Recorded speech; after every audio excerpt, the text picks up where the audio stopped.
What is up, Guru Gang? If you are new, welcome to my channel, and if you have been a part of the gang, thank you so much for coming back and clicking on today's video. Today, y'all, I will be giving you guys my review of the newest Zara Vanilla fragrance collection. I'm super excited about this collection because I am a pretty big fan of Zara's fragrances. I think the last couple Zara fragrances that I picked up were Ebony Wood and Majestic Green, and I really love those, absolutely love those. And typically, the Zara fragrances in these cylinder looking bottles are usually dupes of other fragrances, and I have been seeing so much talk that these are basically dupes of other popular vanilla fragrances. I will be reviewing the fragrances, of course, but a lot of these are going to be kind of my first impressions, but I have been wearing all four of them today on my arm, and I have some thoughts. So I'll post the notes on the screen for you guys and then just tell you guys what I am smelling as I go through each of them. And I'm gonna go from my least favorite to my most favorite, and of course let you guys know if they remind me of anything. With all that being said, y'all, let's go ahead and jump right into it. So the first one I'm gonna start with is going to be Starlight Vanilla. Again, these are all the 1 fluid ounce bottles. These do come in the 100 ml bottles as well if you are interested in a larger size. But since I was reviewing these and sampling them and they were blind buys, I was like, I'm just gonna get the smallest size to see how I like them. So Starlight Vanilla says, the purest abstraction and exquisite nectar of almond and tonka bean dressed in an enveloping ambery vanilla signature. So if you guys know anything about me, or if you're new here, outside of absolutely loving vanillas and gourmands, I absolutely love almond and tonka bean and amber as well. So I was expecting this one, y'all, to be my absolute favorite. And I just have to say, this one was the worst for me. So here is what the bottle looks like. Again, the bottles are really nice. I love these, y'all. This would be so cute to throw in a purse or a bag. I found it so strange that in this description, they did not list lavender, but there is lavender listed in the notes. And y'all, that is what I get the most of in here. Like, as soon as I sprayed this, and even now, to me, this just smells like straight up lavender and amber.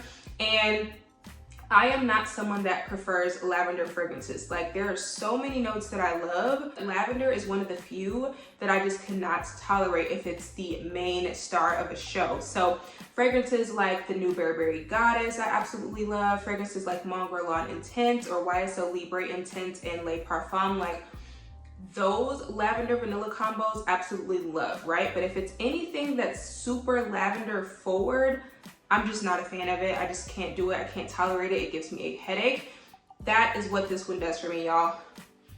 Like, I feel like I barely smell any vanilla. I barely smell any almond, any tonka, like all of the sweet notes in here that they're listing this as. All I am getting is a dose, a huge blast of lavender and amber. It's like this kind of resinous lavender feel. And I usually like amber, but I like amber with more gourmand notes. So I just feel like the amber in here is just intensifying this aromatic lavender perfumey quality.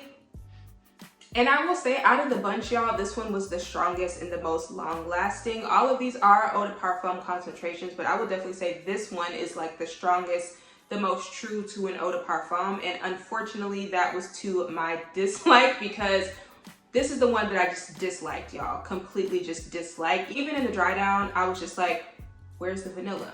Where's the tonka? Where's the almond? Like, it reminds me, you guys, if you guys have ever smelled Chloe Nomad, which I really do like that fragrance, it kind of has that same like oak mossy chypre, I think that's how you say it. It has that kind of dynamic going. Like, it smells like a very old school classic, you know, perfume, like those perfumes you would smell in the department stores, like that were just kind of in the air. It just has this, I don't know. I don't know how to explain it, but this is just not something that I would wear. This is one of those things that if I wore this all day, it would absolutely give me a headache and I wanted to scrub it off. So yeah, if you guys like lavender, you might be interested in this one. You might want to try this one. I think this is supposed to be compared to Jo Malone's Myrrh and Tonka, but that fragrance is so much sweeter and smoother to me. This just smells like a straight up lavender amber bomb. It's just super, super perfumey in the way that I don't like. And unfortunately, this one's going to have to go. I'm probably going to declutter it in my upcoming perfume declutter, so stay tuned for that. But yeah, if you are a lavender fan, girl, you might like it. I have seen a bunch of people that do like this in the reviews on Fragrantica, but I am not a fan because I don't like lavender, and we're just gonna leave it at that. So Starlight Vanilla, for me, she gets a 3 out of 10, and the only reason I give her a 3 is because it's super long lasting and it's beast mode, but I just do not like how it smells, and for this to be called a vanilla, I just barely get any vanilla at all, and I feel like they should have called this Starlight Lavender. So next one is another one I was super excited about because this is one that I do remember being compared to Kayali's Vanilla 28, and I absolutely love Vanilla 28. So I was like, okay, like, do I need something that smells like something I already have? No, but if I could confidently say that this is a dupe, this would definitely be a more affordable option because the 1 fluid ounce size of these is $17.90, you guys, and then I think the 100 ml bottles are like $39.99. So they're just super affordable. But this one was another letdown for me. So Supreme Vanilla says a feminine and sophisticated fragrance in ink accord associated to a pink sugar note, a captivating vanilla with notes of tonka beans and cedarwood. So y'all, again, this one, it just totally threw me off. I have to respray it because this one has already gone away. I sprayed this on myself maybe 2 hours ago. I can already barely smell it. But y'all, this one for me, the ink note ruins this for me completely, because I will say I can kind of understand where people would compare this to Vanilla 28, but I don't think this is a dupe for Vanilla 28 at all. Vanilla 28 still remains that very slightly spicy, sweet, sexy vanilla. To me, y'all, I'm sorry, the ink in here, it literally reminds me of if you were to go to some FedEx office or Office Depot, or even like in your work office, and you go over to the industrial printer and you just print out a sheet of all black ink. That is what it smells like. A piece of paper with all black fresh ink on it with like a sprinkle of vanilla in it. I just do not like this, you guys. The ink note is just taking over. Right on is where I can see where most people would compare this to Vanilla 28, because it has that kind of mysterious, intriguing vanilla. It's definitely a deeper vanilla, but to me, the ink, it just smells super inky, and then in the dry down, it just starts to smell like vanilla and cigarette smoke or ashes or something to me. Like, it's too inky, it's too smoky, and I don't know. Maybe if you were to layer this with something sweeter, or actually layering this with Vanilla 28, but I just feel like that defeats the purpose of if you were wanting to buy this thinking that it would smell similar. I don't like this, y'all, and this is not giving Vanilla 28 to me. I'm sorry for whoever thinks that it does. More power to you, girl, but that being one of my favorite fragrances, like, this is just not giving me that, and I'm just not a fan of this one either, y'all. I'm sorry.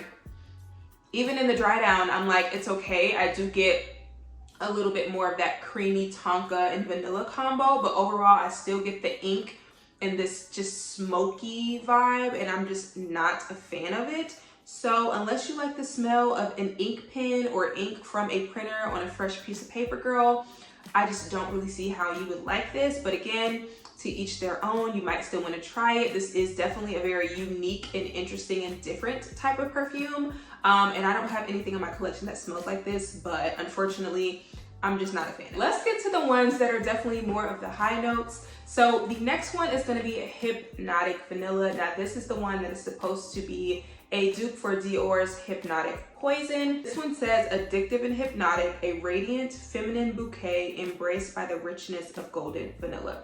Y'all, this is definitely really, really good. I still would not really say that this is a spot on dupe, because this is lacking kind of that super thick, doughy, almondy, Play-Doh-y vibe that is in Hypnotic Poison, but it does still have that overall DNA, if that makes sense. I just wouldn't say that this is a spot on dupe. This is almost kind of reminding me of if Velvet Tonka by BDK and Hypnotic Poison kind of had a baby, but on a scaled down version, because I'm definitely getting that almondy, almost cherry kind of vibe with a little bit of that doughy almond vanilla coming together, and it does smell really, really nice. So if you are a fan of those powdery, almondy, almost cherry leaning vanilla fragrances that have a little bit of that doughy vibe, then you definitely might be a fan of this one. I just, again, would not say that this is a spot on dupe for any fragrance, like right off the top of my head. Those are just the two that I would compare it to. Just kind of mesh those two fragrances together and just scale it down, because unfortunately, this one does not have the best projection or longevity. Out of all of the four, I would definitely say the one that I didn't like the most had the longest lasting power and the highest sillage. But the two that I like the most, they were kind of like lacking in that department, unfortunately. So do I like it? Yes, I think it's a cute pickup if you get the small, $17 bottle. But I feel like if you have those other fragrances in your collection, this would probably be a letdown for you, because this is definitely just like a super scaled down version of a designer niche fragrance. And normally Zara's dupes are like amazing. They're beast mode. They last forever. Like, some of Zara's dupes, in my opinion, are better than the actual fragrance. In this case, so far, I would not say any of these are better than the actual fragrances they're supposed to be dupes of. Two I like, the other two I'm just not a fan of. So yeah, so far this vanilla collection is striking out for me a little bit, because again, while this smells good, it's nothing amazing. It's nothing like I feel like you need to run out and go buy.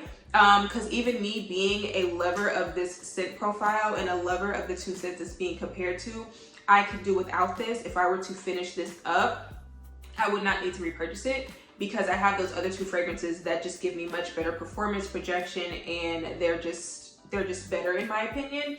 So yeah, this one's okay. I'm gonna give this one a 6 out of 10. I also forgot to rate Supreme Vanilla. That one I'm gonna give a 4 out of 10. Like, I was not a fan of that one. This one's a 6 out of 10. It's okay, it's decent, but it's still just lacking in the performance for me. So it's not a must-have in my opinion. And the last one I'm gonna review is the Vanilla Vibration. Again, this one is pretty much tied with the Hypnotic Vanilla, I would say. This one says, a charming vanilla nectar irresistibly infused with the woody scent of papyrus and powdery iris flower. Now, I love vanilla, I love powdery scents, woody fragrances, and I especially love purple florals like iris and violet. So I was, again, expecting to really like this one. I definitely get kind of this syrupy, almost caramelized vanilla, but then I start to get that papyrus and that woody kind of note coming together. So it almost kind of smells like paper mache. Like, if you guys ever did that in school, the wet paper strips, like that's kind of what it smells like.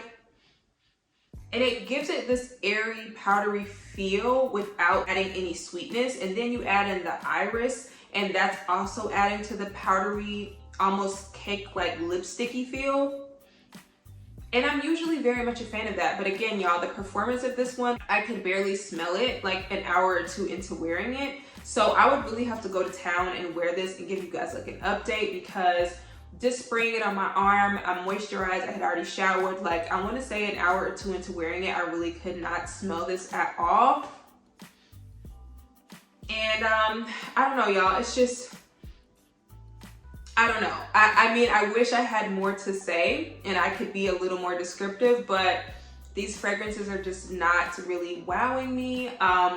They're nice, they're okay, but do I feel like any of these are a run out and buy? Absolutely not. Like, I'm a little underwhelmed because of the fact that I know Zara has done some incredible fragrances before.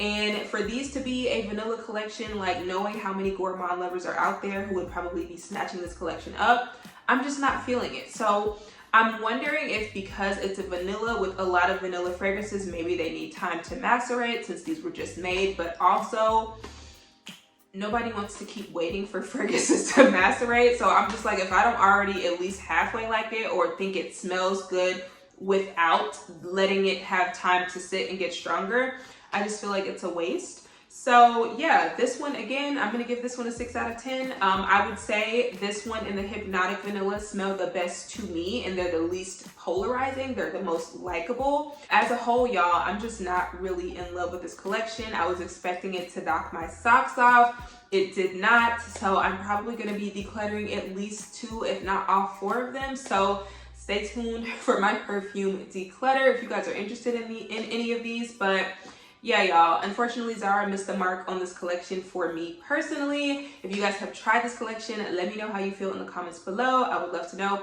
But that is it for today's video, and I will see you guys in my next one. Bye.